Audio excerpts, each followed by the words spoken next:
What is happening, everybody? My name is Jordan, and welcome to the third episode of Tasty Tunes. We are here filming in the Libertine by Louis over in Stepney, and today I am joined by Josh and Tom from Horror My Friend. Lads, how are you today? Going good. Yeah. Oh yeah, good. I'm good too. Oh, that's great. That's good. Are you good? I'm good. Yeah, I'm alright. It's a bit cold, but I'm lucky we're in here with a heater. Yeah, it's nice. Nice and toasty. You guys literally just got back from Europe, right? 2-3 weeks ago? Yeah. Yeah. If my maths is correct. How was that? Did you guys have a lovely tour? Yeah, we had a great time. It was we did about 10 shows, 3 of which in Europe and the rest in the UK. And 2 in Germany, 1 in Belgium. Yeah, right, yep. that was it. I do my research. Yeah. But yeah, it was all really good. We had a good time with our friends. We started off in, what was it called? Grows Rock. It's a cool like rock and punk festival in Belgium. There's we got to stay in a cabin in the woods. That was really nice. And the festival was also sick. Yeah. And then do you want to talk about it for a bit?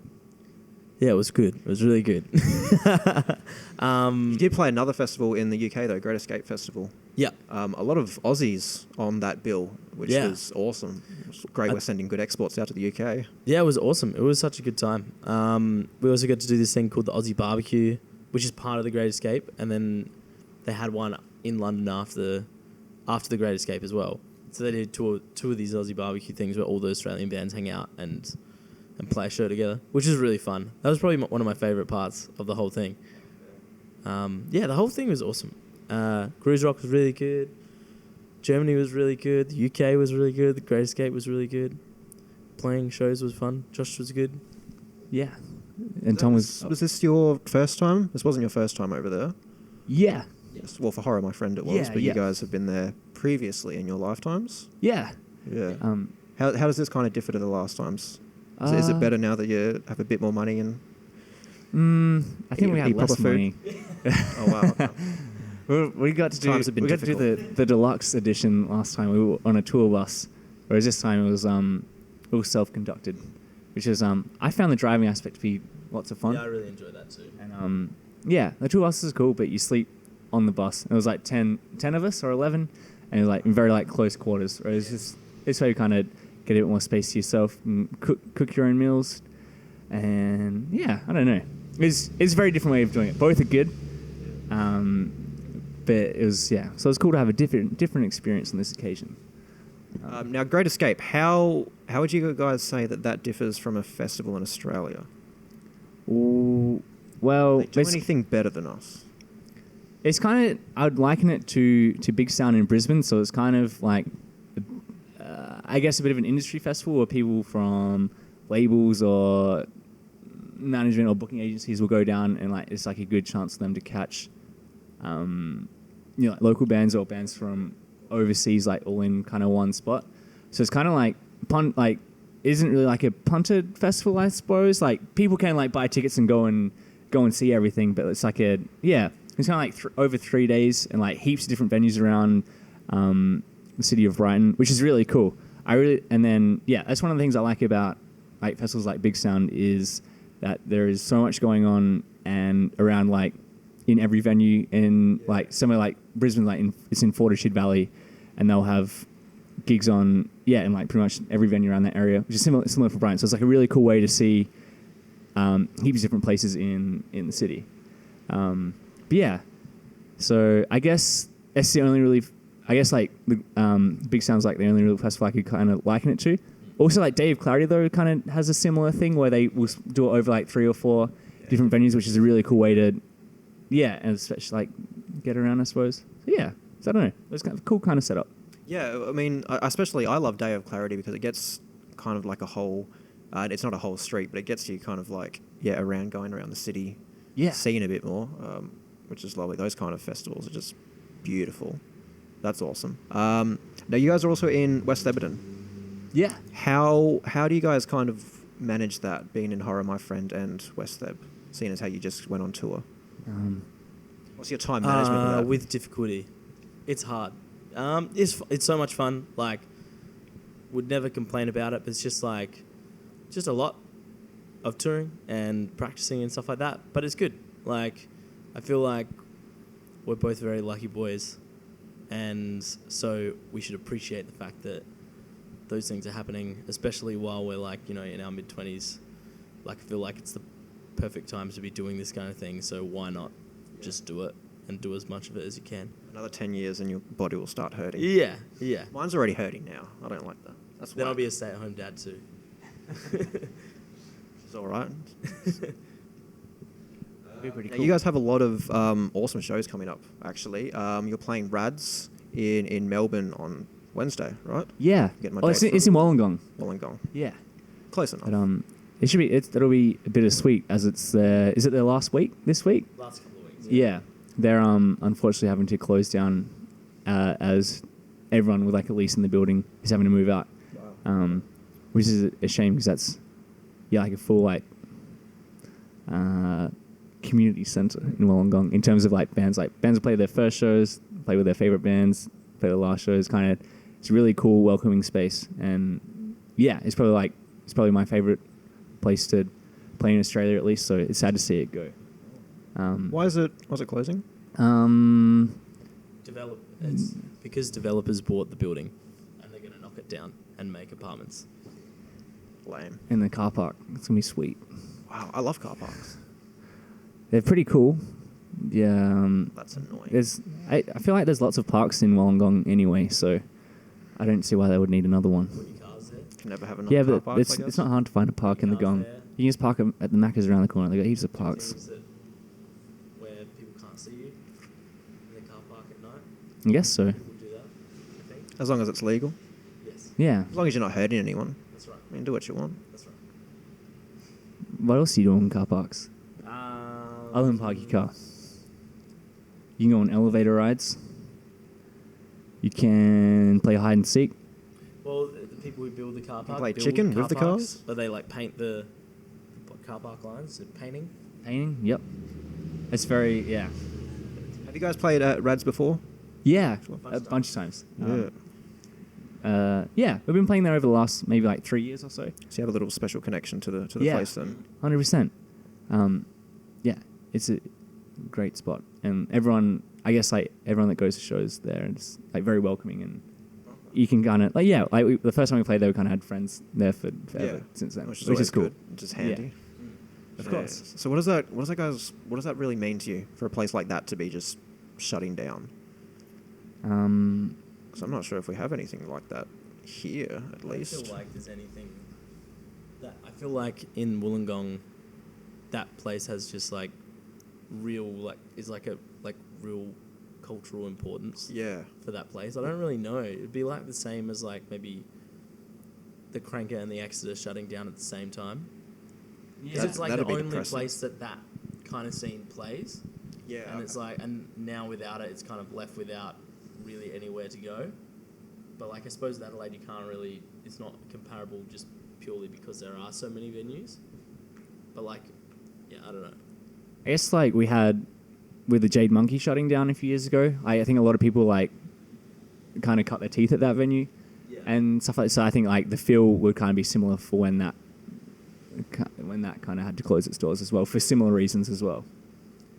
I think. What do you think of all these venues that are now, at least in Adelaide, all these venues that are now shutting? Do you think how detrimental do you think that is to kind of live music in the community? Yeah, well, it sucks like having, I guess, like less places to play. And it kind of, I guess, for different kind of scenes and stuff, they'll kind of like revolve around certain venues. So when that kind of displaces different kind of like genres and stuff like that, like I guess that the only one I can think of in recent memory is the Ed Castle, where when we first started, like we used to play there heaps. And then like it was kind of cool because I was like one of the only like venues on kind of west of the city now, other than I guess like you still got Rocket and Jive as well and Lion Arts now, which is cool. But like I guess like but at the same time when something does shut down, it kind of I guess for the people involved with booking or like running venues kind of puts fire in their belly to open up something and do something differently and rise from the ashes like a phoenix. Yeah, I guess so, for sure. But yeah, I'm not too sure. Do you have anything to add to this? I agree. But also, I feel like it's a good and a bad thing because if you have too many venues, then it's kind of oversaturation. And I feel like it's good to have like a healthy amount of like competition and to be like playing at like certain venues and stuff like that because it's good for the venues and it's good for the sustainability of the venues. And I feel like it's good for the sustainability of like the quality of the scene as well. Yeah. Yeah. I feel like it can be seen in a couple ways, but I definitely agree with the displacement of certain genres, like when Fowler's changed to line arts, which isn't necessarily a bad thing. Like Fowler's used to hold a lot of metal and like hardcore, and like which they, I mean, with Heavy Fest a couple months ago, they still kind of do. Yeah. Kind of. Yeah, but I think it's just definitely like used to be the place for that kind of scene to be, and now it doesn't really have a place to be. Other than maybe like Enigma Bar or something like that. But yeah. Do you like that certain venues only cater to specific genres of music? Or do you think more should kind of explore and book other bands? To a point, I think it really depends. I think there are a lot of venues that cater to like indie and stuff like that, and so I don't feel like there needs to necessarily be more that cater to that. But I feel like there should be more that cater to alternative genres that maybe don't get a go otherwise, like a lot of those heavier genres. Like now it's kind of like one place to play. But more diversity. Yeah, totally. That's more what I think would be good. More diversity in terms of genres and venues within those genres. Yeah. Maybe we can get that in the future if we ask very nicely. All right, tell me about yourself, guys. How did you get into music? What was that key moment that flipped the switch and made you want to write music, write and perform? What was that song? It was an Offspring song, Original Prankster. That's when I wanted to get a guitar. And then yeah, that was cool. And then when I finally got a guitar, I broke a string. I thought I had broken the guitar, and then I didn't play it again for 7 years. I just hit it. But yeah, I don't know. Just kind of, yeah. Then I don't know why. Kind of fell into it. Yeah, for sure. But then fell out of it for 7 years. Yeah, and then I don't know why I started playing guitar again though. Not too sure. I kind of liked Foo Fighters a lot. Okay. I think it wasn't a cute girl that you were interested in. No, just Dave Grohl. Okay. Yeah, that's better than it. We didn't really talk to girls in school. We were pretty lame. We're not cool boys in school. Is that right? Yeah. More now. I don't know. More now. Yeah, I'm not too sure why I started playing. I don't know. What about you? Why did you start playing guitar? Well, I started wanting to play music more seriously when you came into high school. That was a good point, because I was in my music class. I was one of only a few guitarists, and I thought I was pretty good at it. And then Josh came into the school, and he was really, really good. He was like way better than me, and I hated him. And I hated him, and I was like, I'm just gonna get better than him. I'm gonna show him that I can do this better than him. And then I talked to him, and he was really, really nice. So I was like, oh, I can't really hate him now. And then I just then we joined forces, and just started doing stuff together. That was a good moment. That's a nice, wholesome one. It's just healthy competition, you know? Yeah, okay, that sometimes works, I guess. I mean, it works now. You guys are in two of the popular bands in Adelaide. So you did something, right? I guess so. Yeah. Maybe. One of us did. Which one? I don't know. Wow. We'll let the viewers decide that. How was the venues in Europe, by the way? Cool. You did mention you played a gig to no one. Yeah, that was in Birmingham. Yeah. That was very good. That was I forget what it was called. Oh man. that place. But it was kind of like it was a Tuesday night, and there was 2 Australian bands playing. Oh, okay. And so like I think so what I are the guess other Aussie bands? we played with Kingswood. So it's just us and Kingswood, and I guess no one knows who we are over there. Like I said, it was kind of like starting again when you go overseas for the first time, and there's so so that was cool. That was a cool little room. We got to Maze Bar, I think was it called? Yeah. It was actually a maze. I tried to. There's kind of like every time you go down a flight of stairs, there'll be like 3 possible walkways you could go down, and then there's like 2 of those kind of intersections before you actually got to the stage area. It wasn't on purpose. Putting a maze in a venue where people drink just doesn't. I don't think it was on purpose. I think it was just like a multi-use kind of building. Okay. Yeah. There's no door on the toilet either. Oh yeah, that's right. But they had the curtain. Well, they are very liberal in Germany. Yeah.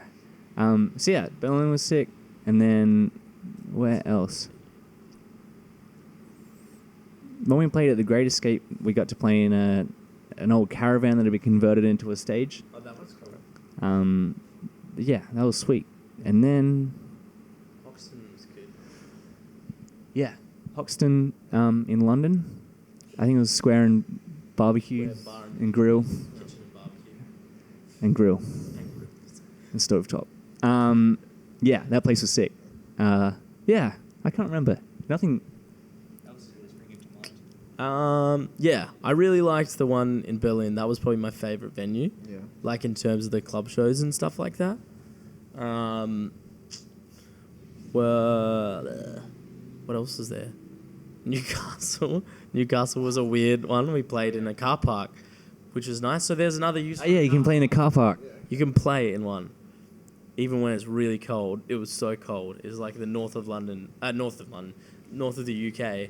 And it was funny. We were driving from Leeds to Newcastle, and it usually when you're driving on the road in the UK, it says it says the name of the city on the road, like on the actual pavement, and it just said from that after Leeds, it just said the north, and that was it. It didn't even say what city it was, and it was just freezing, and we played in this car park, and there was like offices around it, and people were just like looking out from their offices. It was quite funny, and yeah, that was a good one. Well, that's an interesting show before. Interesting show at least. Yeah, You didn't get bored. It was cool. it was cool. They had pizza there. That's true. Any other cool moments from your trip to Europe? Did you try the beer in Germany? Yeah. Belgium had really good beer. Yeah. I can't really remember the beer. I remember it was good. Okay, that's it was, how you know it's good It beer. was like very alcoholic as well. It was like 8.2%. It was really dangerous. We survived. There was a well in one of our accommodations. That was cool and scary. Yeah, it was super foggy, and there was like kind of like a forest behind us. There's it looked like, if you're familiar with the show Dark on Netflix. Oh yeah. Yeah, kind of really reminded us of that, which is cool. We were in Leeds. We taught our booking agent from the UK how to play odds, and he didn't understand it, and he just thought that it was just like you have to do it, and we were just like, hey, what are the odds you'll go onto the dance floor, spin around 5 times, and shout this phrase, and then he was like, Classic oh, well, Aussie I guess game. I have to do it, and then he will just go, even though it's supposed to be like you like do numbers and stuff like that, and and it was quite funny. He just did a lot of weird stuff that night because he didn't understand what we were talking about. It was good. He also taught us a good game where you drop a 5-cent piece into someone's beer, and you have to say, "You got to save the queen," and that means you have to scull the beer and save the queen. I don't think anyone really cares about saving the queen over I know. it. I don't think so. I think people care about drinking their beers God saves fast. Maybe. I don't know. I wouldn't drink that beer. No, I don't know. I just let him. I'll just get another one. He can sit there. You keep that beer, Scott. I'll head over it. See you later. Now you guys have a show at the end of this month. You're heading to Melbourne with Flying Colours. You're playing a show here, and then you're playing a show in Melbourne. Yeah. How'd that come about? Well, we've been fans of that band for a long time, and then we ended up starting working with their booking agent, who now books us as well. And then we were talking about Flying Colours to him, and he was like, and I was just saying like, oh, I love that band. And he's like, oh, they love your band too. And we're like, oh, cool. Can we do some shows together? And then he said yes. He said yes, and then we're doing it now. And that's beautiful. Absolutely yeah, it's really beautiful. nice. They are actually a really great band. Yeah. That's what are the dates for that? It's 28th here. 29th. Yeah. 29th. Okay. 28th at Jive, 29th at the Curtin in Melbourne. Yeah. And then you're back here. And what do you guys have planned after that? I think we're going to go and do some recording at the end of July, maybe. Awesome. We've got another single ready to go, and we're going to release that at some point. So that, more recording, and then see what happens. Yeah. What's the new single like? Can you tell us a little bit about the behind the scenes of that? Inspiration. What's it? As in, what's it about? Yeah. As in, Turn Loose or the new one? We'll go the new one. Okay. You haven't released it. That is about like mental health issues and anxiety and getting through that with the help of someone else and realizing that everything's okay. So it's probably the most positive song I've written in a little while. Yeah. Do you guys kind of battle mental health with your songs? Do you cover that a lot? I do sometimes. I'm not sure about Josh. Do you? Sometimes, I guess. I can't really remember. Yeah. I don't really pay much attention to my lyrics at all. Okay. And then I forget. You just play Maybe the show sometimes I'll write about something at the time and then I forget about it. Okay. You just want to play the show and go home. Yeah. Oh, I can say with my friends. Yeah. What about Turned Loose? Can you describe the inspiration behind that? I think... I just listened to that a little bit ago, actually. Sorry? I just listened to that a couple of days ago, actually. Oh, I like it. cool. It's a good song, guys. Thanks. Thank you. I don't know. I think... I guess for me, when I write a song, it's just all like the music and arrangement, and that way kind of comes first. So just, I don't know. I really like bands like Sonic Youth, My Beloved Valentine, Place Bury Strangers, that kind of stuff. So like, kind of like very like guitar-centric kind of stuff. But yeah, so I guess a lot of the songs are inspired by those kinds of bands. But yeah. Awesome. What is the rest of 2019 going to look like for you guys? Yeah, well, other than just a couple of shows we got coming up over this month, and then hopefully recording again. Not really too sure what's kind of in store. Yeah, just kind of try and keep writing, I suppose. Future is open to anything. Yeah. Anything can happen. Anything can happen.